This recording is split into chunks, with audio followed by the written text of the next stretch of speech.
American Catholic History is brought to you by the Star Quest Production Network and is made possible by our many generous patrons. If you'd like to support the podcast, please visit sqpn.com/give.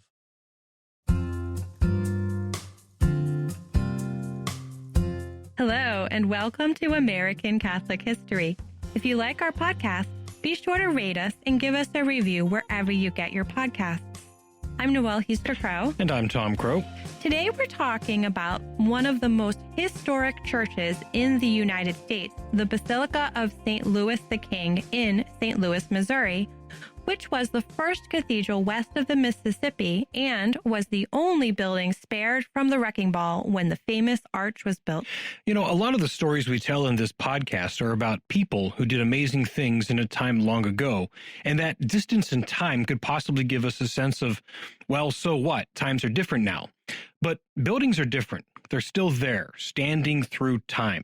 Structures like the Basilica of St. Louis the King stand as testaments in stone and glass to what and who came before us.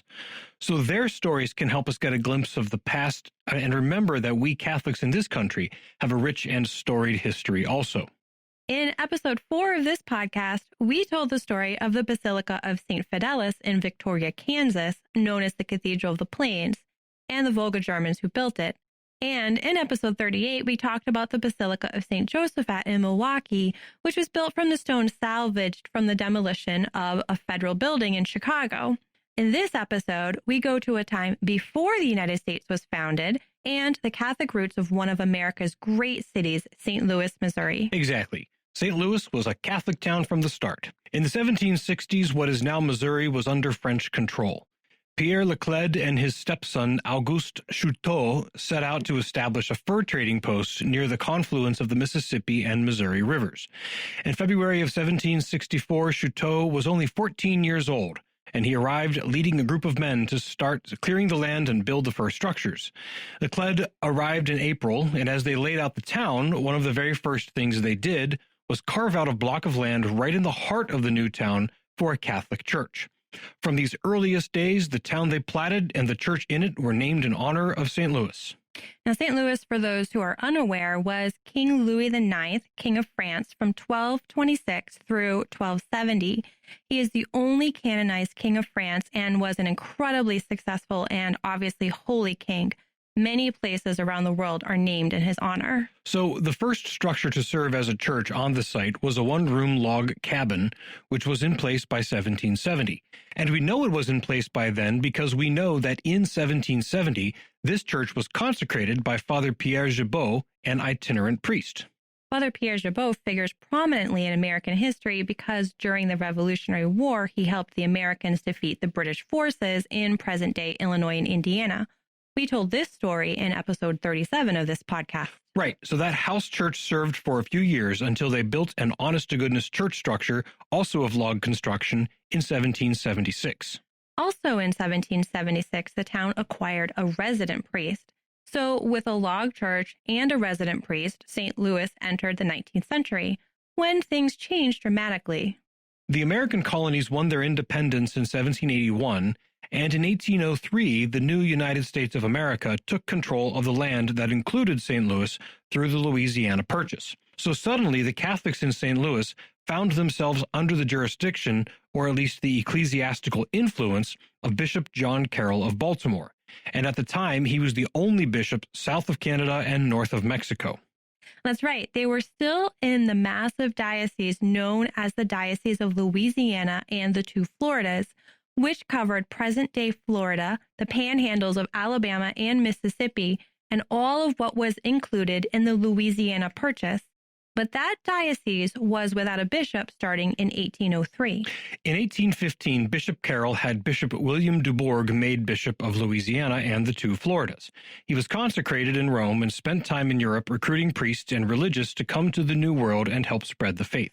Among those who answered the call was St. Rose Philippine Duchesne, who was a Byzantine sister who came over to teach Native Americans. We told her amazing story in episode 50 of this podcast. The stories just keep intertwining here. So when du Borg finally made it to his diocese in 1818, it wasn't his see city of New Orleans that he went to. He made his home base more centrally located in St. Louis. Now, New Orleans was a really well-established and significant city by this point, so why didn't he want to go there? Well, because he'd been there. He had been apostolic administrator of that diocese for a few years, and as such, he resided in New Orleans before going to Europe in 1815. As apostolic administrator, he had experienced the corruption of the city, and especially that within the church.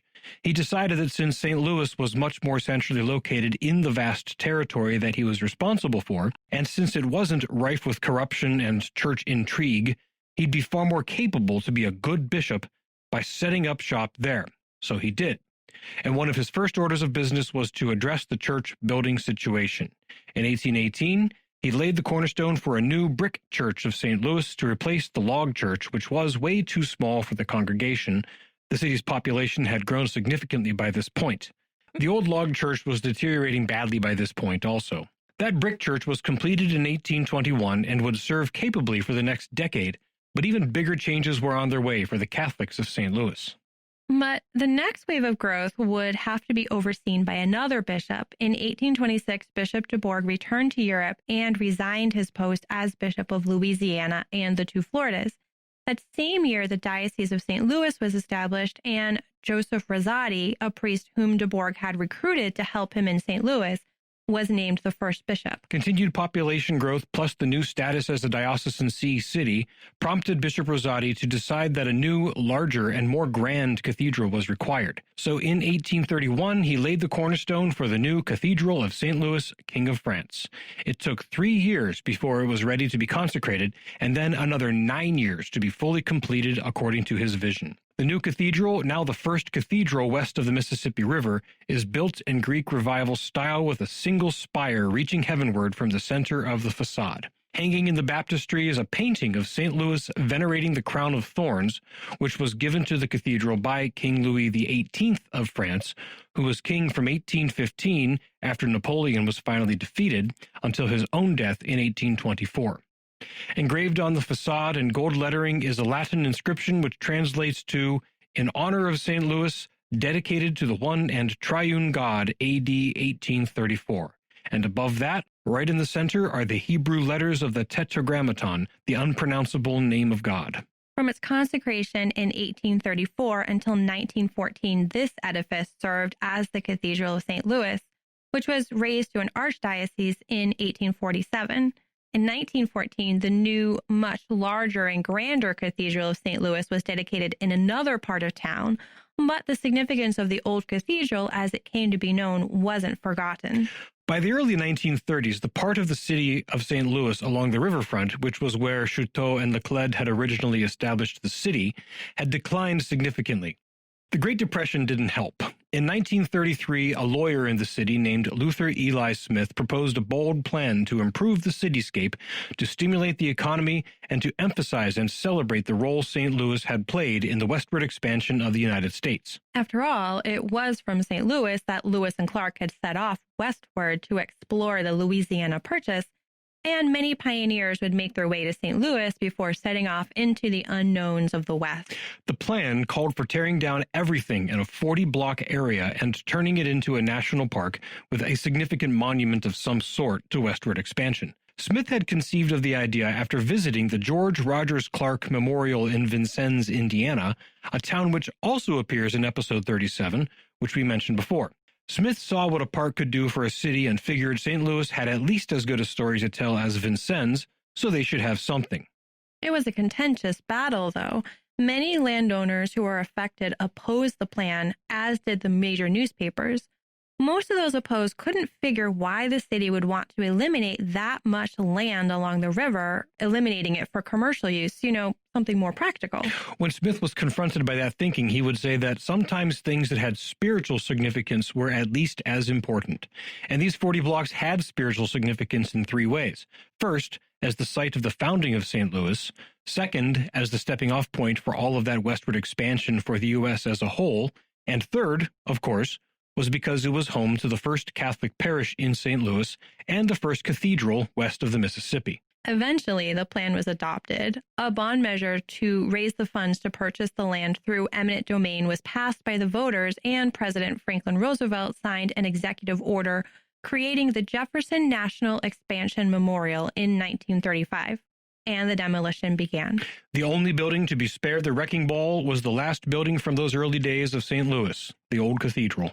Today, the Basilica of St. Louis the King sits surrounded by Gateway Arch National Park, which is what Jefferson National Expansion Park is now known as.